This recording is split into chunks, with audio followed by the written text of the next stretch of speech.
I currently go to baking school here in Toronto, and this is where my baking journey continues. If you have been watching and following, you know that I took my first step into baking school and documented my journey through season 1 of Bake It Till I Make It.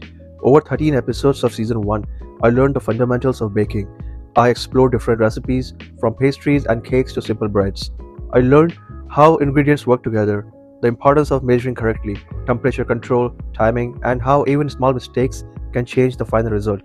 Season 1 helped me gain confidence, understand the basics, and build a strong foundation that I can now take forward. Now I'm starting season 2. This season is about taking baking to the next level. While season 1 was focused on fundamentals, season 2 is about skill, technique, and understanding the process. It is about observing how dough behaves, learning advanced methods, and building real confidence in the kitchen. This season is not just about following recipes, it is about learning the craft and improving with each bake. And what better place to start than bread, which teaches focus, care, and attention at every stage. Bread making is different from other types of baking. It is not about decoration or appearance.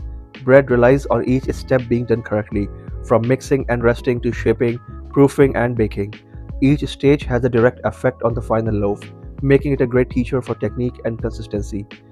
The process begins by mixing warm water and fresh yeast by hand to create a smooth slurry. This helps the yeast activate evenly and prepare the dough for development. Flour is added next, followed by sugar, butter, milk powder, and salt. Each ingredient has a role, and adding them in the right order ensures the dough forms correctly. The dough is mixed slowly at first, just long enough for the ingredients to come together. Then the speed is increased to develop elasticity and strength. Over several minutes, the dough becomes smooth and stretchy, which shows that it is ready to rest. After mixing, the dough is rounded and left to rest. The first rest is called proofing, which allows the yeast to produce gas and makes the dough rise. Proofing is essential for bread to develop a soft and airy structure. Proper proofing ensures the loaf will have a light texture and hold its shape during baking. Once the dough has doubled in size, it is punched down and rested again. This relaxes the dough and prepares it for shaping. The dough is then divided into portions, rounded and rested briefly to make handling easier and to keep the loaves consistent in size. Shaping the dough comes next. For free-form loaves, shaping is about forming the dough so it maintains tension on the surface. This tension helps the loaf rise evenly and keeps its shape during baking. Once shaped, the dough is allowed to rest and rise for the final proof. To check if the dough is ready, I use the poked test. This means gently pressing the finger into the dough. If the indentation slowly springs back, the dough is ready to bake. If it springs back too quickly, it needs more time. If it does not spring back at all, it may be overproofed.